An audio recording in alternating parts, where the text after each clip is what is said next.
लड़कियों को जाते देखा तो हैरान रह गए।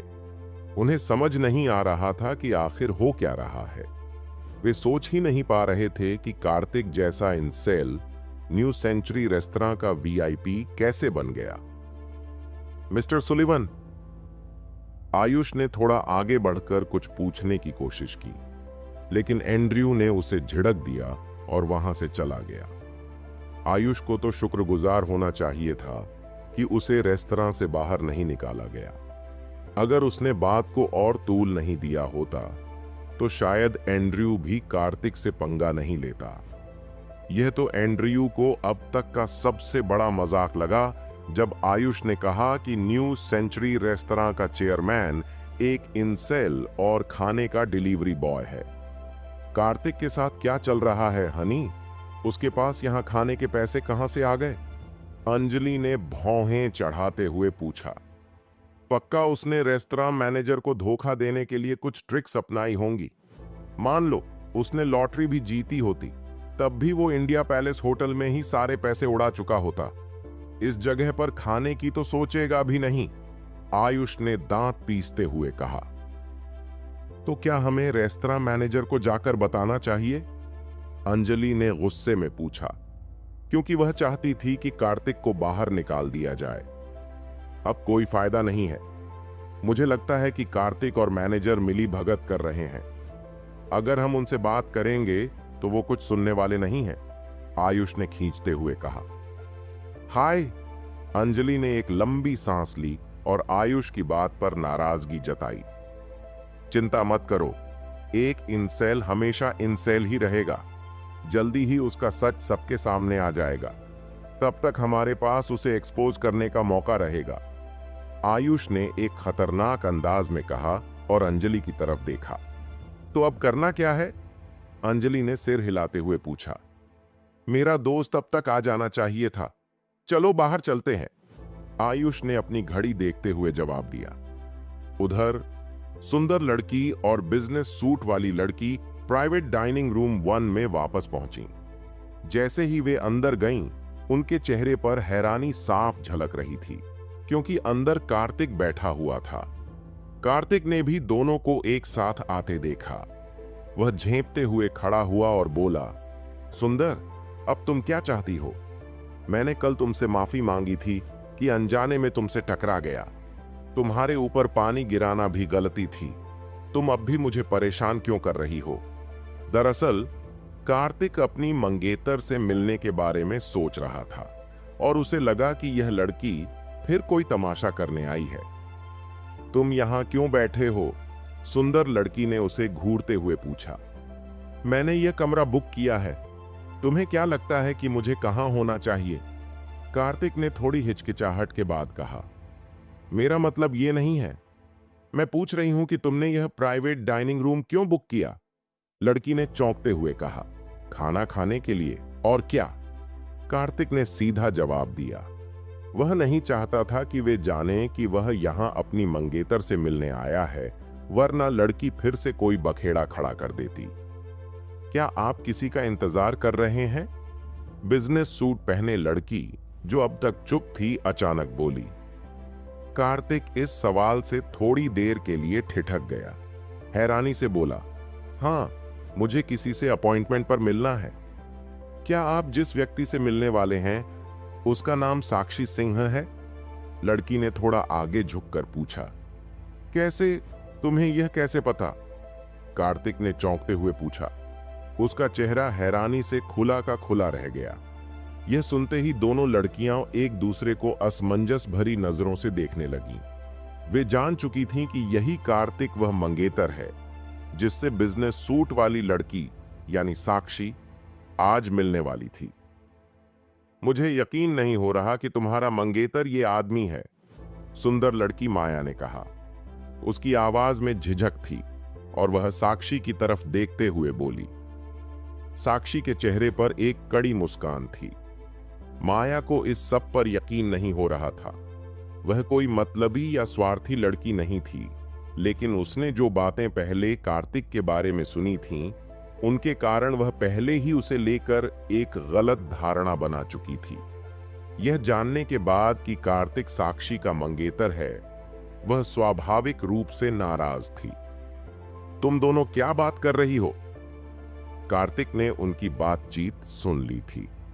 उसने हैरानी से पूछा, लेकिन साक्षी और माया वहीं खड़ी रहीं और उनकी समझ में नहीं आया कि उसे क्या जवाब दें। कुछ तो बोलो, तुम्हें कैसे पता चला कि मैं साक्षी से मिलने वाला हूं? कार्तिक ने जिद्दी होकर पूछा। साक्षी ने एक पल के लिए झिझकते हुए उसकी तरफ देखा, फिर उसने धीरे से अपने होंठ काटे और फुसफुसाकर बोली, क्योंकि मैं ही वो हूं जिससे तुम्हें मिलना है। यह सुनना कार्तिक के लिए जैसे बिजली गिरने जैसा था। उसके दिमाग में कुछ भी नहीं आ रहा था। साक्षी से मिलने से पहले वह हमेशा सोचता था कि उसकी मंगेतर शायद बदसूरत होगी और उसका स्वभाव नकारात्मक होगा, लेकिन वह गलत था। साक्षी खूबसूरत थी और उसकी पर्सनैलिटी बेहद आकर्षक थी। उसके पास न केवल एक शानदार व्यक्तित्व था, बल्कि वह एक बड़ी विरासत की उत्तराधिकारी भी थी। यह सब सोचकर कार्तिक को लगा कि वह दुनिया का सबसे खुशकिस्मत आदमी है। उधर साक्षी ने कार्तिक को देखा तो उसकी आंखों में हैरानी और अविश्वास साफ झलक रहा था। उसे यकीन नहीं हो रहा था कि उसका मंगेतर ऐसा आदमी है। माया, जो साक्षी के साथ खड़ी थी, उतनी ही हैरान थी। साक्षी इस सच को मानने में असमर्थ थी। वह सोच रही थी कि वह किसी ऐसे इंसान से शादी क्यों करे जिसे वह जानती तक नहीं। कौन सी लड़की ऐसे इंसान से शादी करेगी जिससे वह प्यार तक नहीं करती? साक्षी ने मन ही मन सोचा। यह 21वीं सदी थी और अरेंज मैरिज का चलन अब पुराना हो चुका था। उसने तो एक बार सिर्फ इसलिए खुदकुशी की धमकी दी थी क्योंकि वह अपने मंगेतर से मिलने को तैयार नहीं थी, लेकिन फिर उसके पिता ने उसे जो बताया, उसने उसकी सारी शिकायतें खत्म कर दी। उसके पिता ने कहा था कि फिलिप्स कॉरपोरेशन गंभीर आर्थिक संकट में है। कंपनी को बचाने के लिए बहुत बड़ी रकम की जरूरत थी। उन्होंने कई बैंकों और बिजनेस पार्टनर्स से मदद मांगी थी, लेकिन कोई भी मदद को तैयार नहीं था। अगर स्थिति ऐसी ही रहती तो कंपनी को दिवालिया होना पड़ता। इससे भी बुरी बात यह थी कि उसके पिता पर जेल जाने का खतरा मंडरा रहा था। यह सब सुनकर साक्षी के पास कोई विकल्प नहीं था। उसे इस रिश्ते को स्वीकार करना ही पड़ा। जब साक्षी के पिता पूरी तरह निराश हो चुके थे, तभी एक विदेशी कंपनी ने उनसे संपर्क किया। उन्होंने फिलिप्स कॉरपोरेशन में पूंजी निवेश करने की इच्छा जताई, लेकिन इसके बदले 2 शर्तें रखीं। पहली, फिलिप्स परिवार को अपनी कंपनी के 51% शेयर उन्हें बेचने होंगे, और दूसरी, साक्षी को कार्तिक से शादी करनी होगी। यही वजह थी कि साक्षी कार्तिक की मंगेतर बन गई। इस शर्त के बारे में जानने के बाद साक्षी ने काफी देर तक सोचा। अगर वह इस बलिदान से अपने परिवार और फिलिप्स कॉरपोरेशन को बचा सकती थी तो वह तैयार थी। आखिर वह अपने पिता को जेल में और कंपनी को दिवालिया होते हुए नहीं देख सकती थी। साक्षी को यह भी लगा कि जो लोग कार्तिक से उसकी शादी कराना चाहते हैं, वे जानते होंगे कि कार्तिक कोई साधारण इंसान नहीं है। शायद वह बहुत अमीर होगा और उससे शादी करना कंपनी के लिए फायदेमंद होगा। लेकिन जब उसने कार्तिक को देखा तो उसे यकीन नहीं हुआ। यह लड़का एक गरीब डिलीवरी बॉय था।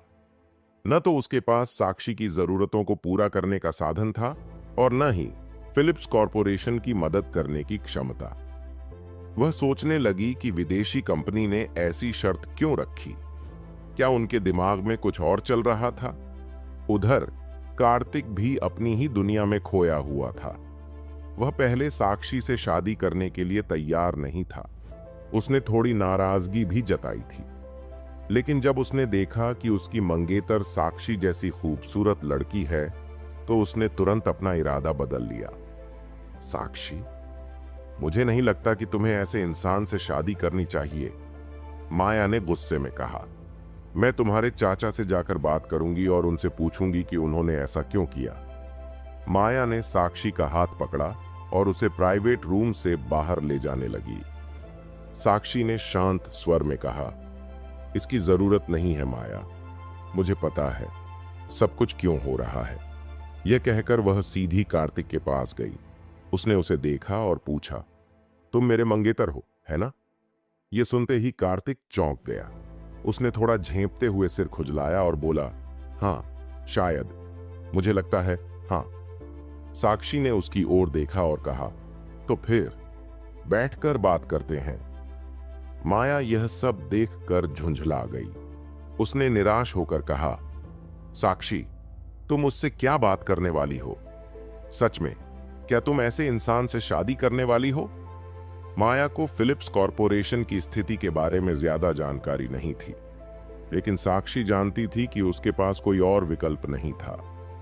अगर वह यह शादी नहीं करती तो उसके पिता को विदेशी फंडिंग नहीं मिलेगी और इससे उनका परिवार बर्बाद हो जाएगा। साक्षी हमेशा से एक समझदार लड़की थी। उसने सोचा कि भले ही कार्तिक अमीर न हो, लेकिन अगर इस शादी से फिलिप्स कॉरपोरेशन की हालत सुधर सकती है तो यह उसके परिवार के लिए सही होगा। उसने देखा कि कार्तिक अमीर घरों के बिगड़ैल लड़कों से थोड़ा अलग था। यही बात उसे थोड़ी राहत दे रही थी। माया ने फिर कहा, तुम मेरे साथ वापस चलो, मैं तुम्हारे चाचा से बात करूंगी और यह रिश्ता खत्म करवा दूंगी। साक्षी ने माया की ओर देखा और शांत स्वर में कहा, कोई बात नहीं माया, मैं जानती हूं कि मुझे क्या करना है। साक्षी ने गहरी सांस ली और कुर्सी पर शान से बैठ गई। उसने अपने सामने की सीट की तरफ इशारा करते हुए कहा, बैठ जाओ। कार्तिक थोड़ी देर के लिए झिझका, लेकिन फिर साक्षी के सामने बैठ गया। तुम्हारा नाम कार्तिक है ना? साक्षी ने सीधा सवाल किया। हाँ, मैं कार्तिक हूं, उसने हल्की मुस्कान के साथ सिर हिलाते हुए जवाब दिया। साक्षी ने उसकी प्रतिक्रिया देखी और अंदर से थोड़ा और चिढ़ गई।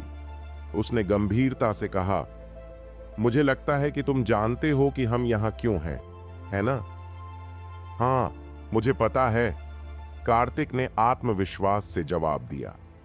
थॉमस ने पहले ही उसे फिलिप्स परिवार और स्थिति के बारे में सब कुछ बता दिया था। साक्षी ने बिना किसी झिझक के अपनी बड़ी गहरी आंखों से कार्तिक को घूरते हुए कहा, अगर तुम्हें सब कुछ पता है तो काम आसान हो जाएगा, मैं तुमसे शादी करने के लिए तैयार हूं। साक्षी के इस जवाब ने कार्तिक को हैरान कर दिया। उसने कभी नहीं सोचा था कि साक्षी इतनी आसानी से शादी के लिए मान जाएगी। असल में वसीयत के अनुसार कार्तिक को अपनी असली पहचान बताए बिना 2 साल के भीतर साक्षी से शादी करनी थी। थॉमस, जो विदेशी निवेशक था, ने यह योजना बनाई थी ताकि साक्षी और कार्तिक का रिश्ता किसी दबाव में नहीं बल्कि सहज तरीके से आगे बढ़े। फिर भी कार्तिक को यह चिंता थी कि वह साक्षी को कैसे मनाएगा, क्योंकि वह अपनी असली पहचान नहीं बता सकता था। जब तक वह यह बात नहीं बताएगा, तब तक वह सिर्फ एक साधारण खाना डिलीवरी बॉय था। आम लड़कियां भी ऐसे लड़के से शादी करने की नहीं सोचती, और साक्षी जैसी खूबसूरत और आत्मविश्वास से भरी लड़की तो बिल्कुल नहीं। लेकिन उसने कभी यह उम्मीद नहीं की थी कि साक्षी मिलते ही शादी के लिए तैयार हो जाएगी। तुम पागल तो नहीं हो गई हो साक्षी? तुमने इस आदमी से शादी करने का फैसला कैसे कर लिया? माया ने आश्चर्य से कहा। उसकी आंखें चौड़ी हो गईं। कार्तिक भी चौंक गया। उसने हिचकिचाते हुए पूछा, क्या तुम सच में मुझसे शादी करने जा रही हो? साक्षी ने शांत स्वर में कहा, हाँ, लेकिन 3 शर्तों के साथ। अगर तुम इन शर्तों को मानोगे तो मैं शादी करने के लिए तैयार हूं। 3 शर्तें? बताओ, मैं सुनने के लिए तैयार हूं, कार्तिक ने उत्सुकता से पूछा। साक्षी ने एक पल के लिए उसकी ओर देखा और फिर बोलना शुरू किया। पहली शर्त, हम शादी करेंगे और सबके सामने पति पत्नी कहलाएंगे, लेकिन प्राइवेट लाइफ में तुम अपनी जगह रहोगे और मैं अपनी। ठीक है, आगे बोलो। कार्तिक ने सिर हिलाया। दूसरी शर्त, साक्षी ने कहा, तुम मुझे सिर्फ इसीलिए हाथ नहीं लगाओगे क्योंकि हम शादीशुदा हैं। कार्तिक ने हल्की मुस्कान के साथ जवाब दिया, यह भी मंजूर है। तीसरी शर्त क्या है? साक्षी ने उसकी ओर देखा और धीरे से कहा, तीसरी शर्त यह है कि मेरी जिंदगी में जो कुछ भी हो तुम उसमें दखल नहीं दोगे। कार्तिक उसकी बात सुनकर चुप हो गया। उसे महसूस हो रहा था कि साक्षी शादी के लिए राजी नहीं थी। वह बस इस नाटक का हिस्सा बन रही थी ताकि फिलिप्स कॉरपोरेशन को थॉमस का निवेश मिल सके। लेकिन कार्तिक ने यह सब दिखाने की कोशिश नहीं की। उसने साक्षी की शर्तों को समझते हुए हल्की मुस्कान के साथ सिर हिलाया। तुम जो कुछ भी करो उसमें मुझे दखल देने का कोई हक नहीं होगा? कार्तिक ने माथे पर हाथ फेरते हुए धीरे से पूछा। इसका मतलब क्या है? साक्षी ने गहरी सांस लेते हुए जवाब दिया, सीधा सा मतलब है, अगर मुझे कोई ऐसा आदमी पसंद आए और मैं उससे प्यार करने लगूं तो तुम्हें उसमें दखल नहीं देना चाहिए।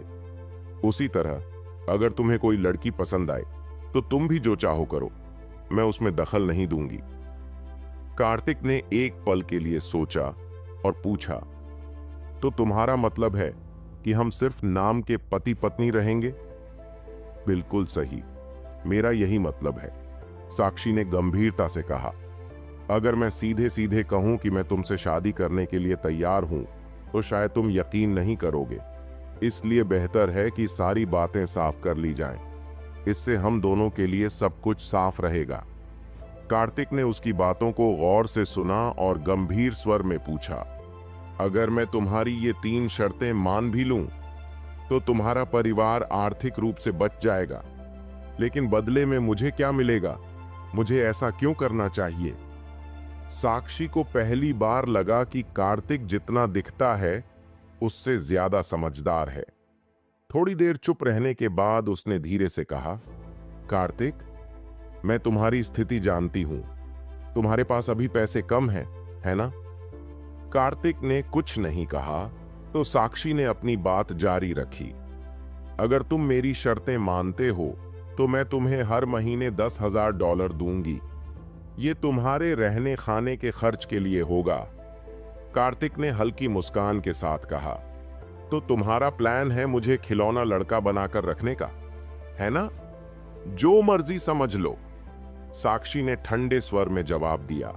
फिर उसने जोड़ा, तुम्हारी मौजूदा स्थिति देखते हुए $10,000 कोई छोटी रकम नहीं है। तुम इस पर सोच सकते हो। जब तुम तैयार हो जाओ तो हम शादी का सर्टिफिकेट ले सकते हैं। कार्तिक ने उसकी बातों पर गौर किया। साक्षी की शर्तें सुनने के बाद उसे एहसास हुआ कि ये बेहद असमान थीं। अगर मैं शादी कर भी लूं तो ये शादी सिर्फ नाम की होगी। साक्षी जैसी लड़की तो वैसे भी मेरी पहुंच से बाहर है, और ऊपर से अगर उसने किसी और को चुना तो मुझे उसमें दखल देने का हक नहीं होगा। ये तो किसी के भी आत्मसम्मान के खिलाफ है। कार्तिक को यह भी समझ में आ गया कि साक्षी जानबूझकर उसे अपमानित कर रही थी ताकि वह खुद पीछे हट जाए। उसने मन ही मन सोचा, शायद साक्षी को इस रिश्ते के लिए मजबूर किया गया है। ये सब एक चाल है जिससे मैं खुद ही पीछे हट जाऊं। पास में खड़ी माया ने भी साक्षी की योजना को समझ लिया और मन ही मन उसकी तारीफ की। वाह, कितनी होशियार है ये लड़की। उसने इतनी चालाकी से शर्तें रखीं कि कोई भी लड़का इन पर राजी नहीं होगा। लेकिन तभी कार्तिक ने मुस्कुराते हुए कहा, मुझे लगता है कि $10,000 बहुत कम है ना? साक्षी और माया दोनों को यह सुनकर झटका लगा। क्या? ये मान गया? माया के ख्यालों की धारा अचानक कार्तिक की आवाज से टूट गई। उसने अविश्वास से सोचा, इतना बेशर्म आदमी न केवल मान गया बल्कि ये कह रहा है कि $10,000 बहुत कम है। ये किस तरह का इंसान है? माया ने गुस्से से कार्तिक को घूरा। उसकी नजर में कार्तिक का यह रवैया बेहद घटिया था। उसने सोचा, थोड़ी बहुत शर्म होती तो बात और थी, लेकिन यह इंसान तो पूरी तरह बेशर्म निकला। साक्षी ने एक पल के लिए ठहर कर कहा, अगर तुम्हें $10,000 कम लग रहे हैं तो $20,000 कैसे रहेंगे? कार्तिक ने उसकी बात सुनते ही बड़ी आसानी से जवाब दिया, ठीक है, $20,000 प्रति महीना। मैं तुम्हारी शर्तें मानता हूं। साक्षी ने हैरानी से पूछा, तुम तुम सच में मान रहे हो? हाँ, $20,000 कोई छोटी रकम नहीं है। इतने पैसे कमाने के लिए मुझे कितने टेकआउट डिलीवर करने पड़ते? कार्तिक ने मुस्कुराते हुए कहा। साक्षी ने उसकी मुस्कान देखकर पूछा, तो तुम्हें इस पर भी कोई आपत्ति नहीं होगी अगर मैं दूसरे मर्दों के साथ रहूं? कार्तिक ने कंधे उचकाते हुए जवाब दिया, नहीं, मुझे कोई आपत्ति नहीं है। वैसे भी तुम मुझे हर महीने $20,000 दे रही हो। जो तुम्हारा दिल करे करो। कार्तिक की ये बातें सुनकर साक्षी निराश हो गई। उसने सोचा, कोई आदमी इतना गिरा हुआ कैसे हो सकता है? इस वक्त कार्तिक के मन में सिर्फ एक बात थी। उसने सोचा, साक्षी वैसे भी मुझसे शादी नहीं करना चाहती। उसे जबरदस्ती मनाने का क्या मतलब? ये सिर्फ नाम का रिश्ता होगा। मैं भी बस वसीयत की शर्तें पूरी करने के लिए तैयार हूं। हालांकि साक्षी बेहद खूबसूरत और आकर्षक थी, लेकिन अगर उसे जबरन अपनी तरफ खींचने की कोशिश करता तो यह और गलत होता। दूसरी तरफ साक्षी भी जानती थी कि यह शादी सिर्फ फिलिप्स परिवार को बचाने के लिए जरूरी थी। दोनों अपने अपने फायदे के लिए इस रिश्ते को निभाने के लिए तैयार थे। साक्षी ने बैग से अपना विजिटिंग कार्ड निकाला और कहा, यह मेरा बिजनेस कार्ड है। इसमें मेरी डिटेल्स हैं। जैसे ही तुम अपना बैंक अकाउंट नंबर मुझे दोगे, मैं हर महीने तुम्हारे खाते में पैसे ट्रांसफर कर दूंगी। कार्तिक ने कार्ड लेते हुए मुस्कुराकर कहा, थैंक यू बॉस। माया यह सब देखकर अपना गुस्सा रोक नहीं पाई और भड़क गई। उसने कहा, तुम इतने बेशर्म कैसे हो सकते हो? तुम्हें यह सही लगता है कि एक आदमी अपनी जरूरतों के लिए एक औरत का पैसा इस्तेमाल करे? कार्तिक ने मुस्कुराते हुए जवाब दिया, मैंने अपनी काबिलियत के दम पर एक अमीर लड़की से अपने खर्चों का इंतजाम करवा लिया। वैसे भी अगर इतनी आसानी से कोई और अमीर लड़की तुम्हें खर्चा देने को तैयार हो जाए तो मुझे बताना। माया का चेहरा गुस्से से लाल हो गया। उसने साक्षी की ओर देखा, लेकिन साक्षी ने कुछ नहीं कहा। वह बस चुपचाप बैठी थी, मानो उसकी सारी उम्मीदें पहले ही खत्म हो चुकी थीं। तुम सबसे बेशर्म आदमी हो जिससे मैं कभी मिली हूं, माया ने गुस्से में चिल्लाते हुए कहा। उसके गुस्से से चेहरा लाल हो गया था। साक्षी ने भौहें चढ़ाकर माया को डांटा, ठीक है माया, थोड़ा शांत हो जाओ। फिर उसने कार्तिक की ओर मुड़ते हुए कहा, तुम्हें कुछ और कहना है? क्या मैं आपसे एक सवाल पूछ सकता हूं? कार्तिक ने थोड़ी हिचकिचाहट के बाद शांत लहजे में पूछा, क्या है सवाल? क्या तुम मुझसे शादी नहीं करना चाहती क्योंकि मेरे पास पैसे नहीं हैं, या इसलिए कि तुम मुझे पसंद नहीं करती? साक्षी ने उसकी बात सुनी तो थोड़ी उलझन में पड़ गई। उसने ठहर कर कहा, क्या ये दोनों बातें एक जैसी नहीं हैं? नहीं, कार्तिक ने सिर हिलाते हुए जवाब दिया। साक्षी ने एक पल रुककर दृढ़ता से कहा, तो फिर वजह यह है कि मैं तुम्हें पसंद नहीं करती। फिर वह खड़ी हुई और बोली, जहां तक शादी की तारीख की बात है, मैं तुम्हें जल्दी ही बता दूंगी। ठीक है, कार्तिक ने सहमति में सिर हिलाया। साक्षी ने बैग उठाया, मुड़ी और कमरे से बाहर चली गई। माया ने गुस्से में कार्तिक को घूरा और उसके पीछे पीछे भाग गई। बाहर निकलते ही माया ने उलझन भरे स्वर में साक्षी से कहा, साक्षी, क्या तुम सच में कार्तिक जैसे आदमी से शादी करने जा रही हो? तुम अपनी जिंदगी बर्बाद कर रही हो, समझ रही हो? साक्षी ने शांत स्वर में जवाब दिया, फिलिप्स कॉरपोरेशन को इस वक्त वित्तीय संकट का सामना करना पड़ रहा है। मैं सिर्फ कार्तिक से शादी करके ही इस समस्या का समाधान कर सकती हूं। लेकिन साक्षी, तुम इतनी स्मार्ट हो, तुम कैसे इतनी बड़ी गलती कर सकती हो? वो लड़का तो पूरी तरह से हारा हुआ है, माया ने नाराज होकर कहा। जब तक वो मेरी 3 शर्तें मानता है, इससे कोई फर्क नहीं पड़ता कि मैं उससे शादी करती हूं या नहीं, साक्षी ने लापरवाही से जवाब दिया। माया ने नाराजगी भरे स्वर में कहा, यह सच है। वो इतना बेशर्म है कि उसने बिना किसी झिझक के शर्तें मान ली।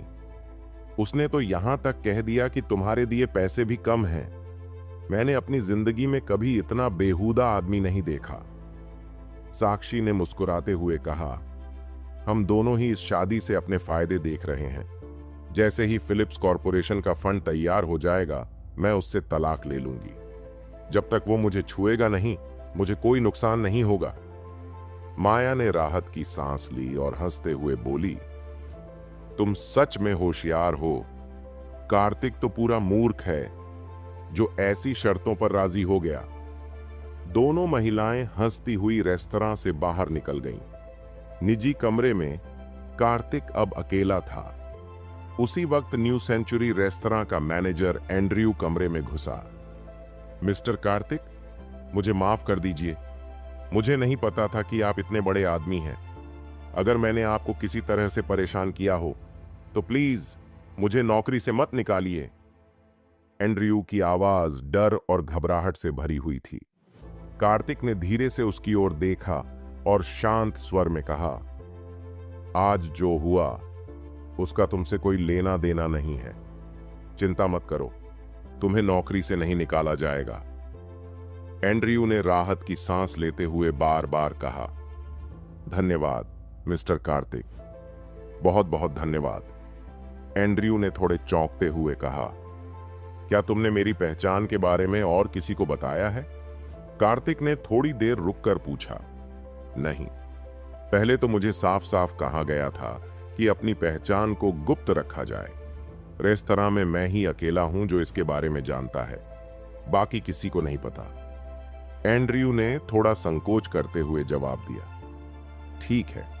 कार्तिक ने सिर हल्का सा हिलाते हुए कहा, ओह, और क्या वो दो लोग जिन्होंने मेरा मजाक उड़ाया था, क्या वे भी इस रेस्तरां के सदस्य थे? नहीं, वो दोनों अपने दोस्त के साथ आए थे। एंड्रयू ने एक पल सोचा और फिर जवाब दिया, तो फिर उन्हें बाहर निकाल दिया गया और उनके दोस्तों की नियुक्ति रद्द कर दी गई। लेकिन मेरी पहचान मत उजागर करना। क्या तुम समझ रहे हो कि मैं क्या कह रहा हूं? कार्तिक ने अपनी बात समझाते हुए कहा, मिस्टर कार्तिक, चिंता मत करो, इसे मुझे छोड़ दो। एंड्रयू ने कहा, जैसे वो किसी मुश्किल पर चल रहा हो। कार्तिक ने संतुष्ट होकर सिर हिलाया और बिना कुछ कहे निजी कमरे से बाहर चला गया। जैसे ही कार्तिक बाहर गया, एंड्रयू ने राहत की सांस ली और फिर वॉकी टॉकी में चिल्लाया, सुरक्षा कर्मियों, अब निजी कमरा नंबर 8 में जाओ और सभी पार्टियों को बाहर निकालो। रोजर। सुरक्षा प्रमुखों ने आदेश सुना और तुरंत कार्रवाई की। एंड्रयू को पहले से ही आयुष और अंजलि के खिलाफ नाराजगी थी। अगर वे दोनों कार्तिक के सामने अपना सबक नहीं सीखते तो एंड्रयू को यह सब कैसे होता? अब जब कार्तिक ने यह बोल दिया था, एंड्रयू उन दोनों के साथ अच्छे से पेश नहीं आना चाहता था। इसके बाद सुरक्षा गार्डों ने आयुष, मंडी और बाकी को निजी कमरे से बाहर निकाल दिया। आयुष का दोस्त गुस्से में चिल्लाया, मैं इस रेस्तरां का प्लेटिनम सदस्य हूं, मुझे बाहर क्यों निकाला गया? क्या तुम जानते हो मैं कौन हूं? छात्र प्रबंधक को बुलाओ और मुझसे बात करो। आयुष के दोस्त को जब बाहर निकाला गया तो वो बहुत शर्मिंदा हो गया और चिल्लाया। एंड्रयू कमरे से बाहर निकलते हुए बोला, मिस सुलिवन, आप बिल्कुल सही समय पर आए। आपके सुरक्षा गार्ड क्या कर रहे हैं? हम तो निजी कमरे में खाना खा रहे थे, हमें बाहर क्यों निकाला गया? आयुष गुस्से में बोला, क्या आपको लगता है कि मैं आपके पास पैसे नहीं दे पाऊंगा या कुछ और? एंड्रयू ने आयुष और अंजलि की ओर देखा और कहा, आपके दोनों दोस्त आपसे पूछ रहे हैं कि आपको क्यों बाहर निकाला गया। आयुष ने तुनकते हुए पूछा, आप हमसे क्यों पूछ रहे हैं? एंड्रयू ने थोड़ी देर खुद को नियंत्रित करते हुए कहा, इससे पहले इस रेस्तरां में कुछ लोग हमारे खिलाफ बातें कर रहे थे और इससे हमारे ब्रांड की छवि पर असर पड़ रहा था, इसलिए मैंने सुरक्षा को उन्हें बाहर निकालने का आदेश दिया था। यह सुनकर आयुष और अंजलि थोड़ी देर चुप रहे। फिर उन्होंने समझा कि यह सब कार्तिक की वजह से हो रहा था। इसके अलावा आपने इस मामले में मिस्टर कॉलिंस को भी फंसाया है। हमारे रेस्तरां ने उनका लाइसेंस रद्द कर दिया है, इसलिए अब उन्हें यहां खाने का कोई अधिकार नहीं है। एंड्रयू ने गंभीर स्वर में कहा। मिस्टर सुलिवान, आपने क्या कहा? मेरा प्रपोजल रद्द कर दिया गया है? जैसे ही मिस्टर कॉलिंस ने यह सुना, उनके चेहरे का सारा आत्मविश्वास एक पल में खत्म हो गया। अंतिम न्यू सेंचुरी रेस्तरां में कस्टम कार्ड हासिल करना कोई आसान बात नहीं थी। मिस्टर कॉलिंस ने अपने कई रिश्तेदारों की मदद से यह कार्ड पाया था और अब इसे अचानक से रद्द कर दिया गया। यह बात मिस्टर कॉलिंस को किसी भी तरह बर्दाश्त नहीं हो रही थी। मिस्टर कॉलिंस, मुझे खेद है, यह आदेश ऊपर से आया है, इसमें मेरा कोई हाथ नहीं है, एंड्रयू ने बिना किसी भाव के जवाब दिया। जब आयुष ने एंड्रयू से बात करने की कोशिश की तो उसके चेहरे पर उदासी छा गई। आयुष ने समझाने की कोशिश की कि यह कार्ड मिस्टर कॉलिंस के लिए कितना जरूरी था और उनके लिए इसका मतलब क्या था। आज आयुष मुख्य रूप से मिस्टर कॉलिंस की अनुग्रह पाने के लिए उनकी बर्थडे पार्टी में आया था। आखिरकार मिस्टर कॉलिंस का परिवार एक बड़ी प्रोजेक्ट पर बोली लगाने की तैयारी कर रहा था। आयुष के पिता की कंपनी को भी इस प्रोजेक्ट में हिस्सा लेना था। इससे पहले प्राइवेट रूम में आयुष और मिस्टर कॉलिंस ने इस मुद्दे पर चर्चा की थी और कॉलिंस ने तुरंत सहमति दे दी थी।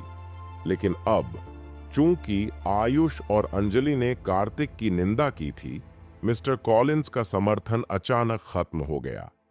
आयुष को समझ नहीं आ रहा था कि वह इस हालात को कैसे संभाले। मिस्टर कॉलिंस, अब आपको इस रेस्तरां में प्रवेश का अधिकार नहीं है। मुझे उम्मीद है कि आप सहयोग करेंगे, एंड्रयू ने सख्त लहजे में कहा। आयुष, तुमने किसे नाराज कर दिया? अगर तुम किसी को गुस्सा दिलाओगे तो मुझे मत फंसाओ। मिस्टर कॉलिंस का गुस्सा अब फूटने लगा था। मिस्टर कॉलिंस, प्लीज सुनिए, आयुष ने घबराते हुए कहा। सुनूं? मेरी मेंबरशिप पहले ही खत्म हो चुकी है और अब तुम मेरे बच्चों को भी परेशान कर रहे हो। यहां से निकल जाओ और दोबारा मुझसे मत मिलना। कॉलिंस का गुस्सा इस कदर बढ़ गया कि वह जोर से कुर्सी को धक्का देकर रेस्तरां से बाहर चले गए। पर बोली का क्या होगा? आयुष ने जल्दी से पीछे से चिल्लाया। भाड़ में जाए, कॉलिंस ने गुस्से में कहा। तुम्हें देखते ही मेरी किस्मत खराब हो जाती है। आयुष स्तब्ध रह गया। ऐसा लग रहा था जैसे उसकी मेहनत का कोई मतलब नहीं रहा। कार्तिक का ऐसा क्या इफेक्ट है? अगर हमने पहले भी उसकी निंदा की थी तो एंड्रयू ने इतनी बड़ी बात क्यों की? अंजलि ने खींचते हुए कहा। कार्तिक ने एंड्रयू को जरूर कोई ऑफर दिया होगा। ये दोनों साथ मिले हुए हैं, आयुष ने गुस्से में अपने दांत भींचते हुए कहा। मैं कार्तिक को पहले से ही पसंद नहीं करता। जब मैं वापस स्कूल जाऊंगा तो उसे एक सबक सिखाऊंगा। आयुष को अब यह महसूस हो रहा था कि जैसे ही उसने मंडी में कदम रखा, उसकी किस्मत ने उसका साथ छोड़ दिया और जब से कार्तिक से पंगा लिया, चीजें और भी बिगड़ गईं। आयुष को अब उम्मीद थी कि अगले कुछ दिनों में वह अपने अंदर जमा सारा गुस्सा निकालने का कोई तरीका ढूंढेगा। तो अब क्या करें? हमें किसी और जगह जाकर कुछ खाना चाहिए, अंजलि ने हल्के अंदाज में पूछा।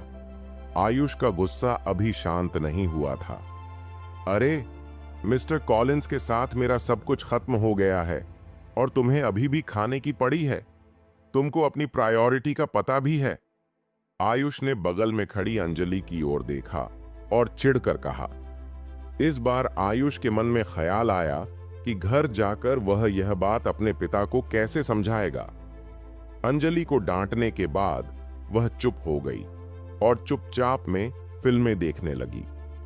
न्यू सेंचुरी रेस्तरां से बाहर निकलने के बाद कार्तिक को इस बात की कोई फिक्र नहीं थी कि वहां क्या हो रहा था। उसे पूरा यकीन था कि उसके जाने के बाद एंड्रयू सुलिवान सब कुछ संभाल लेगा। मुझे यकीन नहीं था कि मेरी मंगेतर इतनी खूबसूरत होगी। अफसोस कि वह मुझे बिल्कुल पसंद नहीं करती, कार्तिक ने मन ही मन सोचा और एक हल्की सांस भरी। साक्षी वाकई बेहद खूबसूरत थी, बल्कि कहें तो अद्भुत थी, लेकिन उसे मजबूर करना सही नहीं था। कार्तिक को यह बात समझ आ गई थी। उसे तो बस वसीयत की शर्तें पूरी करनी थीं ताकि उसे अपनी विरासत मिल जाए। इसके अलावा कार्तिक को लग रहा था कि साक्षी के साथ उसके रिश्ते की यह स्थिति भी ठीक है। साक्षी को अपनी पसंद का कोई और मिल सकता था और वह भी अपने मनपसंद पार्टनर की तलाश कर सकता था। कार्तिक अब पहले जैसा नहीं रहा, उसे अकेले रहना पसंद नहीं था। तभी एक लड़की सफेद वन पीस ड्रेस पहने, पोनीटेल में बंधे बालों के साथ कार्तिक के पास आई और मुस्कुराते हुए बोली, सर, हमारे पास एक नई प्रॉपर्टी है, क्या आप इसे देखने आएंगे? कार्तिक ने उसकी बात सुनी और एक पल के लिए उसे देखा। वह साधारण कपड़ों में थी लेकिन बेहद आकर्षक लग रही थी। कम से कम वह अंजलि और मे यंग से ज्यादा खूबसूरत थी।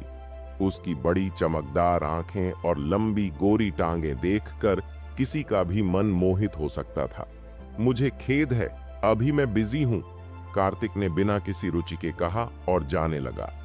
सर, कृपया अंदर आकर देखें, इसे मुझ पर एक एहसान समझिए, लड़की ने तुरंत कहा। एहसान? कार्तिक रुक गया और हैरानी से पूछा, आप मुझसे क्या चाहती हैं? मैं इंडिया यूनिवर्सिटी की स्टूडेंट हूं, मेरा नाम रश्मि श्मिट है, लड़की ने धीमे स्वर में कहा। तो? कार्तिक ने सीधे पूछा। हम हर वीकेंड प्रॉपर्टी शोरूम में पार्ट टाइम काम करते हैं और फ्लायर्स बांटते हैं, लेकिन हमें कुछ खास प्रदर्शन संकेतकों को पूरा करना पड़ता है। अगर आप मुझे थोड़ा समय देंगे तो मेरी मदद हो जाएगी, रश्मि ने अपनी बात पूरी की। हर दिन हमें शोरूम में प्रॉपर्टी देखने के लिए 10 ग्राहक लाने होते हैं, तभी हमें उस दिन के काम का भुगतान मिलता है, रश्मि ने थोड़ा घबराते हुए समझाया। आज सुबह से बिना रुके काम कर रही हूं और अब तक केवल 9 ग्राहक ला पाई हूं। मेरी शिफ्ट खत्म होने वाली है, क्या आप मेरी मदद कर सकते हैं? रश्मि की यह बात सुनकर कार्तिक कुछ देर सोच में पड़ गया। असल में कल रात ही कार्तिक यह विचार कर रहा था कि उसे घर खरीदना चाहिए या नहीं, और अब उसकी मुलाकात रश्मि से हो गई। इतनी कम उम्र की लड़की के लिए यह काम आसान नहीं लग रहा था, इसलिए उसने सिर हिलाया और कहा, ठीक है, मैं तुम्हारे साथ अंदर चलकर देख लूंगा। धन्यवाद, आप बहुत अच्छे इंसान हैं, रश्मि ने खुशी से कहा।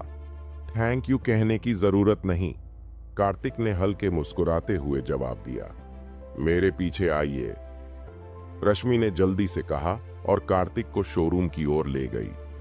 कुछ ही देर में कार्तिक रश्मि के साथ शोरूम पहुंच गया, लेकिन जैसे ही वह अंदर जाने वाला था, उसने किसी महिला की तेज आवाज सुनी। रश्मि श्मिट, तुम क्या कर रही हो? हर किसी को शोरूम के अंदर क्यों लेकर आती हो? इस बंदे के साथ क्या गड़बड़ है? कार्तिक ने आवाज की ओर देखा। वह एक महिला थी जो सेक्सी वर्दी में ऊंची एड़ी के जूते पहने बाहर निकल रही थी। उस महिला की उम्र करीब 25 साल लग रही थी और वह बेहद आकर्षक लग रही थी। उसकी गहरी और मोहक आंखें किसी को भी मोहित कर सकती थीं।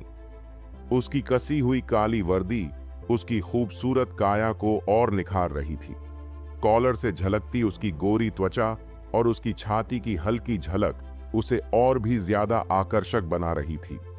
उसकी पतली गोरी टांगें काले तंग मोजों में थीं, जो उसे बेहद आकर्षक दिखा रही थीं। इस महिला को देखकर कार्तिक को लगा कि वह असामान्य रूप से सेक्सी और प्रभावशाली है। सुश्री लॉसन, यह एक ग्राहक हैं जो मुझे अभी मिले हैं, रश्मि ने डरते हुए समझाया। ग्राहक? सुश्री लॉसन ने यह सुनते ही कार्तिक की ओर घृणा भरी नजर से देखा। उसने व्यंग्यात्मक लहजे में कहा, ओह रश्मि, बोलो, क्या तुम्हारे दिमाग में कोई खराबी है? क्या तुम्हें लगता है कि यह आदमी प्रॉपर्टी खरीदने का खर्च उठा सकता है? मुझे तो लगता है कि यह बाथरूम तक नहीं खरीद सकता। मैं तुमसे उम्मीद करती थी, लेकिन तुम ऐसे किसी को भी शोरूम में लाकर मुझे शर्मिंदा नहीं कर सकती। यह सुनने के बाद रश्मि ने कार्तिक की ओर देखा। वह आज वाकई साधारण कपड़े पहने हुए था, जो उसे प्रॉपर्टी खरीदने वाले ग्राहक जैसा नहीं दिखा रहे थे। रश्मि, यह आदमी गिनती में नहीं आता। काम खत्म होने में सिर्फ 10 मिनट बचे हैं। जाओ और मेरे लिए कोई और ग्राहक ढूंढो, सुश्री लॉसन ने अधीरता से कहा। जी सुश्री लॉसन, रश्मि ने जल्दी से जवाब दिया और बाहर जाने लगी। लेकिन कार्तिक ने रश्मि को पीछे खींच लिया और सुश्री लॉसन की ओर मजाकिया अंदाज में देखा। आप कैसे तय करती हैं कि कौन योग्य ग्राहक है? कार्तिक ने हल्के व्यंग्य के साथ पूछा। मैं कैसे तय करूं कि कौन योग्य ग्राहक है? महिला मैनेजर ने यह सुनते ही जोर से हंस दिया। फिर उसने अपनी आंखें छोटी करते हुए कहा, जाहिर है वही व्यक्ति योग्य है जो यहां का घर खरीदने का खर्च उठा सके। और आप कैसे इतना पक्का कह सकती हैं कि मैं घर खरीदने में सक्षम नहीं हूं? कार्तिक ने पूरी शांति के साथ उसकी ओर देखा और पूछा। महिला मैनेजर उसकी बात सुनकर पल भर के लिए चुप हो गई। फिर उसने कार्तिक को सिर से पैर तक देखा और खिलखिलाकर हंसने लगी। शोरूम में मौजूद अन्य कर्मचारी भी उसकी बात पर हंस पड़े। उनकी नजरें अब कार्तिक को तिरस्कार से देख रही थीं। सुनो बच्चे, मुझे नहीं पता कि बाकी लोग इसे अफोर्ड कर सकते हैं या नहीं, लेकिन तुम तो बिल्कुल नहीं कर सकते। तुम्हें पता भी है कि यहाँ की प्रॉपर्टी का रेट क्या है, या ये कि इनकी कुल कीमत कितनी है? महिला मैनेजर ने ऊंची एड़ी के जूते खटखटाते हुए उसके पास आकर कहा। नहीं, मुझे नहीं पता, कार्तिक ने शांत भाव से सिर हिलाते हुए कहा। तो मैं तुम्हें बता देती हूं, यहां सबसे सस्ते विला की कीमत $10 मिलियन है। सोचो, तुम इतना खर्च उठा सकते हो? क्या तुम ऐसी जगह में कदम भी रख सकते हो? महिला मैनेजर व्यंग्य भरे स्वर में बोली। $10 मिलियन? इतनी महंगी? कार्तिक ने आश्चर्य का अभिनय करते हुए कहा। हां, अब तुम्हें समझ आया, महिला मैनेजर ने हंसते हुए कहा। मैं तुम्हें सलाह देती हूं कि थोड़ा आत्म जागरूक बनो। तुम्हारे जैसे लोग तो यहां का बाथरूम भी नहीं खरीद सकते, भले ही पूरी जिंदगी बिना खाए पिए रह लो। अब यहां से निकल जाओ और हमारा समय बर्बाद करना बंद करो। कार्तिक उसकी बात सुनकर हल्के से मुस्कुरा दिया। शायद महिला मैनेजर को यह नहीं पता था कि कार्तिक कौन है। उसके लिए यह प्रॉपर्टी खरीदना किसी बच्चे के खेल जैसा था। मिस्टर कार्तिक, मुझे बहुत अफसोस है, क्यों ना हम बाहर चलें? रश्मि ने धीरे से कहा। वह कार्तिक को अपने मैनेजर द्वारा अपमानित होते हुए नहीं देख सकती थी। कार्तिक ने रश्मि की ओर देखा और शांत स्वर में कहा, जाना क्यों? मैं एक घर खरीदने आया हूं, यहां की प्रॉपर्टी क्यों ना देख लूं? रश्मि उसकी बात सुनकर चौंक गई। दिखावा बंद करो, समझे? क्या तुमने नहीं सुना मिस लॉसन ने क्या कहा? यहां की प्रॉपर्टी तुम्हारे जैसे गरीब लोग नहीं खरीद सकते। अब दफा हो जाओ, शोरूम के एक पुरुष कर्मचारी ने गुस्से से चिल्लाते हुए कहा। रश्मि अब असमंजस में थी। उसके चेहरे पर बेबसी साफ झलक रही थी। आखिर वह यहां क्यों रुक रहा है? उसने मन ही मन सोचा। उसके पास तो यहां की प्रॉपर्टी खरीदने का पैसा भी नहीं है, फिर क्यों वह खुद को अपमानित करवा रहा है? इस समय रश्मि को अपनी हरकत पर पछतावा होने लगा। उसे कार्तिक को अभी यहां नहीं लाना चाहिए था। आप इस शोरूम के मैनेजर हैं, है ना? कार्तिक ने पुरुष कर्मचारी को इग्नोर करते हुए सीधा खूबसूरत और अट्रैक्टिव महिला मैनेजर की तरफ देखा और ठंडे स्वर में पूछा। हां, मैं इस शोरूम की मैनेजर हूं, महिला मैनेजर ने घमंड भरे अंदाज में सिर उठाते हुए कहा। तो फिर मुझे अपनी कुछ प्रॉपर्टी दिखाओ, कार्तिक ने धीरे से कहा। महिला मैनेजर ने यह सुनते ही अपनी नाराजगी जाहिर की, शायद इसलिए कि वह खुद को बेहद सुंदर समझती थी। उसकी गुस्से में सिकी हुई भौहें भी उसे और ज्यादा आकर्षक बना रही थीं। तुम्हें समझ नहीं आता क्या? मैंने पहले भी कहा था कि तुम जैसे लोग यहां की प्रॉपर्टी नहीं खरीद सकते। अब यहां से चले जाओ, वरना सिक्योरिटी गार्ड को बुलाकर बाहर निकलवा दूंगी। उसने शोरूम के दरवाजे की ओर इशारा करते हुए चिल्लाकर कहा। मिस्टर कार्तिक, चलिए। रश्मि खुद को रोक नहीं पाई और कार्तिक को खींचने के लिए आगे बढ़ी। कार्तिक ने महिला मैनेजर की तरफ देखा और बिना सिर हिलाए मुस्कुराया, मानो वह उसके व्यवहार को समझ चुका हो। वह थोड़ा बेबस महसूस कर रहा था। असल में कार्तिक यहां एक घर खरीदने का इरादा लेकर आया था। उसे यहां की प्रॉपर्टीज के बारे में जानने में दिलचस्पी थी, लेकिन मैनेजर का व्यवहार इतना रूखा और अस्वीकार्य था कि वह पल भर के लिए रुक गया और फिर लौटने के लिए मुड़ गया। मिस लॉसन, ये सब क्या हो रहा है? इसी वक्त शोरूम के अंदर से किसी अधेड़ उम्र के आदमी की आवाज आई। सभी ने उसकी आवाज सुनी तो तुरंत पलट कर देखा। उन्होंने देखा कि एक आदमी जिसने काले रंग का सूट पहन रखा था, शोरूम के अंदर से बाहर निकल रहा था।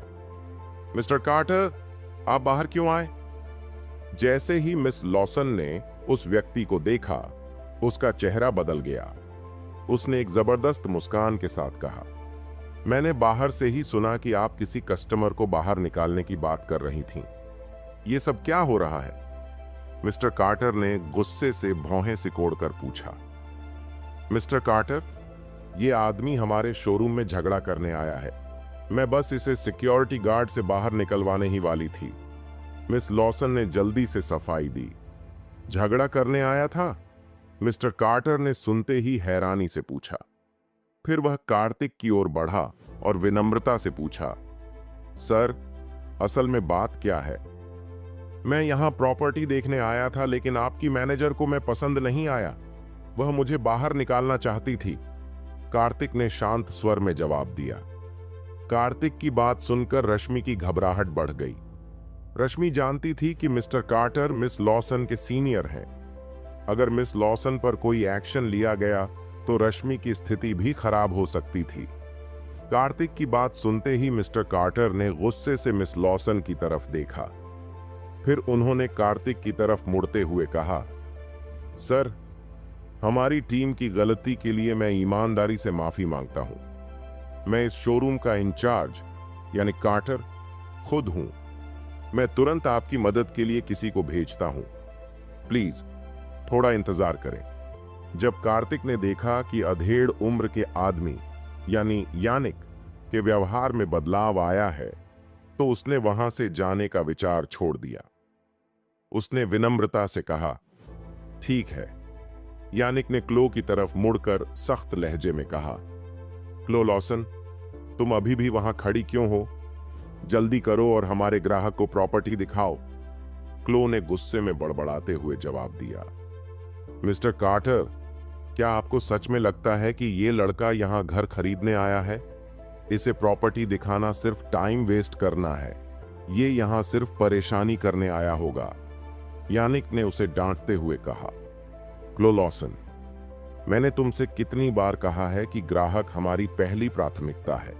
जब कोई व्यक्ति हमारे शोरूम में आता है तो वह हमारा कस्टमर होता है, चाहे वो घर खरीदने लायक हो या नहीं। तुम्हारा काम है उससे अच्छे से पेश आना। ये एक सेल्स पर्सन का सबसे बेसिक प्रोफेशनल गुण है। क्या तुम्हें ये नहीं पता? असल में यानिक को पहली नजर में समझ आ गया था कि कार्तिक शायद यहां की प्रॉपर्टी खरीदने की स्थिति में नहीं होगा, लेकिन वह जानता था कि अगर उन्होंने उसे बुरा महसूस कराकर बाहर निकाल दिया तो शोरूम की इमेज खराब होगी। इसलिए उसने क्लो को आदेश दिया कि वह कार्तिक को प्रॉपर्टी दिखाए। क्लो थोड़ी देर चुप रही, फिर बेमन से कार्तिक के पास गई और बहुत रूखे अंदाज में कहा, आओ, मैं तुम्हें सब दिखाती हूं।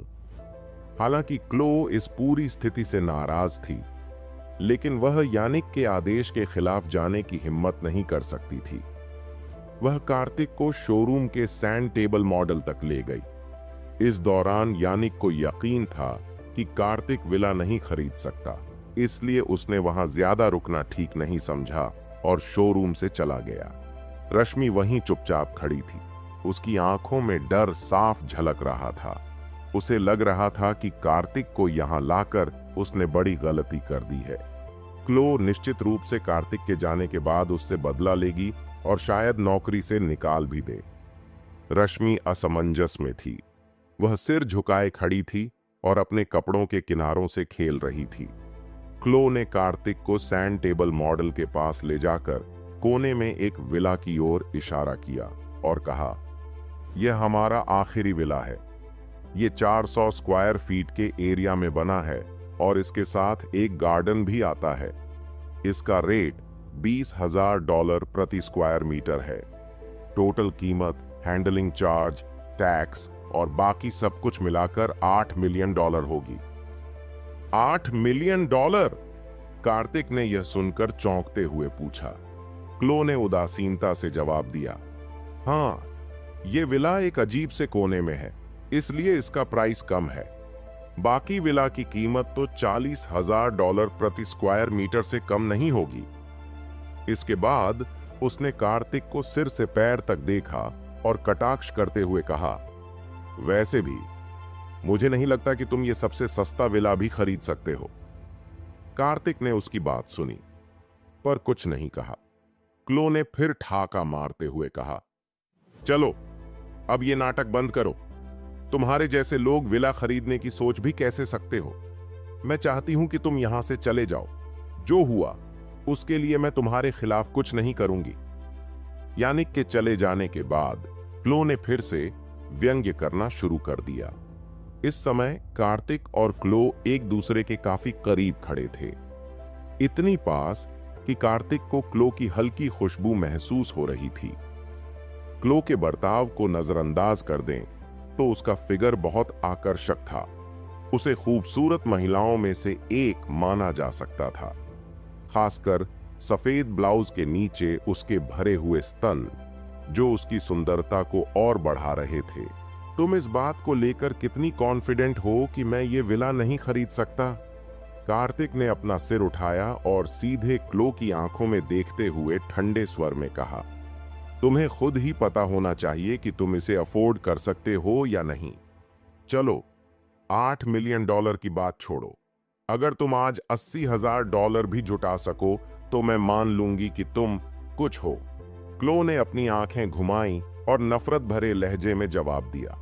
कार्तिक ने उसकी बात सुनी और हल्के से मुस्कुराया। उसने कुछ नहीं कहा, बस पलटा और शोरूम से बाहर जाने लगा।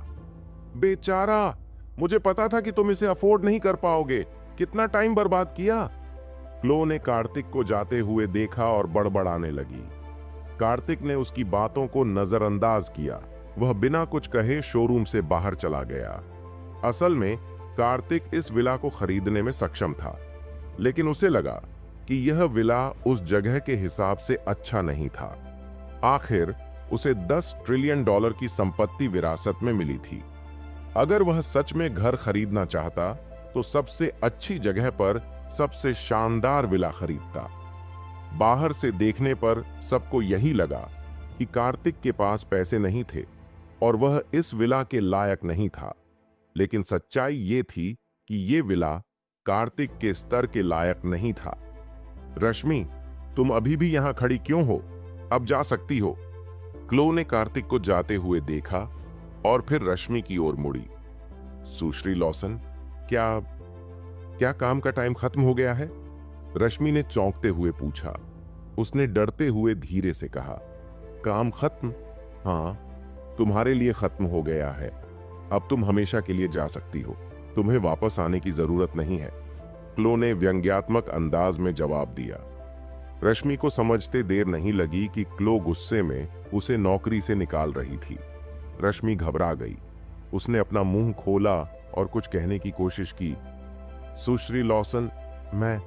चुप रहो, तुम मेरी बात नहीं समझती क्या? मैंने कहा कि तुम्हें नौकरी से निकाल दिया गया है। अब जाओ यहां से, क्लो ने ठंडे स्वर में चिल्लाते हुए कहा। रश्मि वहीं खड़ी रह गई। उसकी आंखों में आंसू भर आए और वह कांपने लगी। रश्मि की पारिवारिक स्थिति शुरू से ही अच्छी नहीं थी। कुछ साल पहले उसके पिता गंभीर रूप से बीमार पड़ गए थे। इससे उनका परिवार आर्थिक संकट में आ गया। यूनिवर्सिटी की ट्यूशन फीस उसकी मां की मेहनत की कमाई से भरी गई थी। पढ़ाई के साथ साथ रश्मि पार्ट टाइम काम भी करती थी, एक तो अपनी फीस चुकाने के लिए और दूसरा अपने परिवार की मदद के लिए। अब नौकरी से निकाले जाने का मतलब था कि वह न खुद की मदद कर पाएगी और न ही अपने परिवार की। रश्मि के लिए यह नौकरी बेहद जरूरी थी। जब कार्तिक को पीछे हो रही घटना का अंदाजा हुआ तो उसने रश्मि की ओर देखा। रश्मि को रोते हुए देखकर उसने खुद को रोक नहीं पाया और धीरे से पूछा, क्या हुआ? तुम ठीक हो? कुछ नहीं। रश्मि ने अपनी आंखों के कोनों से आंसू पोंछे और चुपचाप कार्तिक के साथ चलने को मुड़ी। कार्तिक थोड़ा रुका और फिर क्लो की तरफ देखते हुए पूछा, तुमने उसे क्यों निकाला?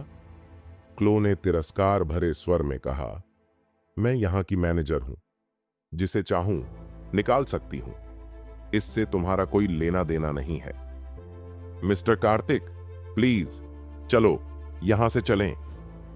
रश्मि ने आगे बढ़कर कार्तिक को खींचने की कोशिश की और धीरे से कहा, लेकिन कार्तिक ने सहानुभूतिपूर्वक उसकी तरफ देखा और जाने का इरादा छोड़ दिया। इसके बजाय वह क्लो के पास गया और गुस्से से बोला, रश्मि ने आज कुछ भी गलत नहीं किया। तुमने उसे नौकरी से क्यों निकाला? तुम खुद को समझते क्या हो? मैंने उसे क्यों निकाला? तुम्हें क्यों बताऊं? क्लो ने नाराज होकर जवाब दिया। कार्तिक ने गंभीर स्वर में कहा, तुम्हें मुझे नहीं, लेकिन रश्मि को जवाब देना चाहिए, नहीं तो मैं अभी यहां के सीनियर मैनेजर के पास जाऊंगा। ओह, तुम स्पष्टीकरण चाहते हो? क्लो ने व्यंग्य से कहा। ठीक है, तो सुनो। मैंने उसे इसलिए निकाला क्योंकि वह अपने काम में अच्छी नहीं थी। उसमें दूरदर्शिता नहीं है। वह हर किसी को यहां शोरूम में ले आती है। इससे हमारे शोरूम की छवि खराब होती है। यहां जो प्रॉपर्टीज बिकती हैं, उनकी कीमत करोड़ों में है। अगर हमारे ग्राहक किसी हारे हुए इंसान को यहां प्रॉपर्टी देखने आते हुए देखें, तो क्या वे हमें सीरियसली लेंगे? अब तुम ही बताओ, मुझे ऐसे स्टाफ को क्यों रखना चाहिए? कार्तिक ने शांत स्वर में पूछा। तुम्हें लगता है कि उसमें दूरदर्शिता नहीं है? क्लो ने तुरंत जवाब दिया, बिल्कुल। वह तुम जैसे हारे हुए इंसान को यहां ले आई। क्या यह उसकी गलती साबित नहीं करता? इससे पहले कि क्लो अपनी बात पूरी कर पाती, कार्तिक ने उसे बीच में रोकते हुए कहा, मैं वह विला खरीदूंगा जो तुमने मुझे दिखाया था। क्या? तुमने क्या कहा? क्लो का चेहरा आश्चर्य से फट गया। कार्तिक ने दोहराया, मैंने कहा, मैं वह विला खरीदूंगा। क्लो ने अविश्वास से पूछा, तुम वह विला खरीदना चाहते हो? शोरूम में एक पल के लिए सन्नाटा छा गया। फिर क्लो और वहां मौजूद बाकी कर्मचारी जोर जोर से हंसने लगे, मानो उन्होंने कोई बड़ा मजाक सुना हो। मिस्टर कार्तिक, प्लीज ये सब छोड़ो। मैं ठीक हूं। मैं दूसरी नौकरी ढूंढ लूंगी। चलो यहां से चलते हैं, रश्मि ने भावुक होकर कहा। उसे पता था कि कार्तिक के पास वह विला खरीदने के लिए $8 मिलियन नहीं होंगे। इस वक्त उसे कार्तिक के शब्द मजाक जैसे लग रहे थे, लेकिन कार्तिक ने क्लो की ओर देखा और सख्त आवाज में कहा, क्या तुम्हारी हंसी खत्म हो गई? इस समय कार्तिक ने अचानक सबकी हंसी को बाधित कर दिया। क्लो ने हंसना बंद किया और उसे ऊपर से नीचे तक घूरते हुए तिरस्कारपूर्ण स्वर में कहा, तुमने अभी कहा कि तुम यह विला खरीदना चाहते हो, है ना? यह विला एक स्पेशल कीमत पर बेचा जा रहा है। हम इसमें कोई लोन स्वीकार नहीं करते। पूरी पेमेंट एक बार में ही करनी होगी। इसकी डिपॉजिट $5 मिलियन है। बाकी $3 मिलियन 1 महीने में देने होंगे। अगर खरीदना है तो अभी पेमेंट कर दो। Deposit $5 million? कार्तिक ने सुनते ही हल्का सा चौंक कर कहा, क्यों? तुम्हारे पास पैसे नहीं है? क्लो ठट्ठा कर हंसी। नहीं, मुझे नहीं लगता इतनी झंझट की जरूरत है। मैं सीधा $8 मिलियन का पूरा पेमेंट कर देता हूं, कार्तिक ने सहजता से कहा। उसके इस जवाब ने क्लो को चौंका दिया। उसने महसूस किया कि शायद कार्तिक मजाक नहीं कर रहा है। क्या यह कोई अमीर आदमी का बेटा हो सकता है? यह विचार उसके दिमाग में आया, लेकिन उसने तुरंत इसे खारिज कर दिया। आखिर कौन सा अमीर आदमी का बेटा ऐसे साधारण कपड़े पहनकर घूमेगा? मिस्टर कार्तिक, चलिए यहां से, जल्दी, रश्मि ने कार्तिक की शर्ट के कोने को खींचते हुए कहा। वह उसे वहां से दूर ले जाना चाहती थी, आखिर उसने जितना देखा उससे यह साफ था कि कार्तिक सिर्फ उसका साथ देने के लिए बोल रहा था। विला खरीदने के लिए इतने पैसे वह कहां से लाएगा? मैंने अभी विला नहीं खरीदा है। तुम्हें इतनी जल्दी क्यों है? कार्तिक ने उदासीनता से जवाब दिया और फिर क्लो की ओर मुड़कर कहा, तुम अब भी क्यों खड़ी हो? जल्दी करो और एग्रीमेंट तैयार करो। क्या तुम्हारे पास वाकई विला खरीदने के पैसे हैं? क्लो ने हैरानी से पूछा। कार्तिक ने बिना कुछ कहे अपनी जेब से एक काले और सुनहरे रंग का कार्ड निकाला और टेबल पर फेंकते हुए बोला, $8 मिलियन, कार्ड स्वाइप करो। कार्तिक की यह बात सुनकर शोरूम के सभी कर्मचारी और ग्राहक चौंक गए। सभी की निगाहें अब उसी पर थीं। किसने सोचा था कि ऐसा आदमी, जिसे वे अब तक असफल मान रहे थे, एक झटके में $8 मिलियन का विला खरीद सकता है? जो लोग यहां प्रॉपर्टी देखने आए थे वे भी देश के सबसे अमीर लोगों में गिने जाते थे, लेकिन उनके लिए भी इतनी बड़ी रकम इतनी आसानी से निकाल पाना मुश्किल होता। ये कौन सा बैंक कार्ड है? मैंने इसे पहले कभी नहीं देखा। क्लो ने कार्ड को देखकर घृणा भरे स्वर में पूछा। दरअसल यह एमएक्स ब्लैक कार्ड था, जिसे इंडिया में केवल 10 से भी कम लोग ही रखते थे। यह कार्ड रखने वाले सभी लोग ताकतवर और बड़ी हस्तियां थीं। आम जनता को तो इस कार्ड के अस्तित्व के बारे में भी पता नहीं था। क्लो को तो छोड़ो, वहां मौजूद अन्य अमीर लड़कों और लड़कियों को भी इस कार्ड की असली कीमत का अंदाजा नहीं था। स्वाइप करने के बाद तुम खुद समझ जाओगी कि यह कार्ड असली है या नहीं। कार्तिक सोफे पर बैठते हुए आराम से बोला। थॉमस ने पहले ही कार्तिक को बता दिया था कि इस कार्ड की कोई लिमिट नहीं है। इससे कोई फर्क नहीं पड़ता कि वह कितना खर्च करता है, जब तक कि कुल खर्च $10 ट्रिलियन से ऊपर न हो जाए। हालांकि कार्तिक को इस कार्ड का इस्तेमाल करने का कभी मौका नहीं मिला था, क्योंकि उसके दूसरे बैंक कार्ड में पहले से ही $1 अरब जमा थे, जो उसके रोजमर्रा के खर्चों के लिए काफी थे। यही वजह थी कि आज उसने इस ब्लैक प्रीमियम कार्ड को आजमाने का मन बनाया। कार्तिक की बात सुनकर क्लोई दंग रह गई और थोड़ी झिझकने लगी, लेकिन फिर उसे लगा कि इसे आजमाने में कोई बुराई नहीं है। उसने अपने कर्मचारी को पीओएस मशीन लाने का आदेश दिया। क्लोई ने मशीन में $8 मिलियन की रकम दर्ज की और फिर कार्तिक की ओर देखते हुए कहा, अब पासवर्ड डालो। कार्तिक ने आराम से पीओएस मशीन ली और पासवर्ड डाल दिया। शोरूम में मौजूद हर कोई अपनी सांस रोककर उसे देख रहा था। ऐसा लग रहा था मानो समय थम गया हो। सभी को कार्ड स्वाइप के नतीजे का बेसब्री से इंतजार था। रश्मि भी चुपचाप उसे देख रही थी।